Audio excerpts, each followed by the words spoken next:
bu dünyanın en rahatlatıcı slime olabilir. Sırf benim diye demiyorum. Her slime'da bunu söylememişim de. Ama bu gerçekten olabilir. Bakın sese bakın bir saniye. Şöyle toplayayım ilk.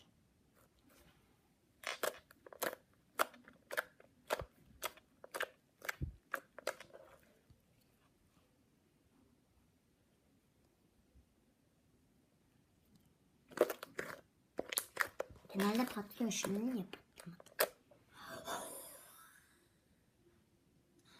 Şu anda kendimi çok zor tutuyorum. Aslında şöyle yapacağım ama slime olacak. Ama canım çok çekiyor. Evet arkadaşlar, Mıncık Slime 10 da bu kadardı. Slime'larım oldukça Mıncık Slime videosu gelmeye devam edecektir. Arkadaşlar görüşürüz. Görüşmek üzere. Hoşça kalın. Bye bye. Nereye gidiyorsun Mıncık Slime? Buradayım. Ya kapayacağım mı artık? Bay bay. Abone olmayı, like atmayı ve güzel yorumlar yazmayı. Benim ayrıca Minişler Eğlence TV'ye de. Siz bütün kişilere abone olun da.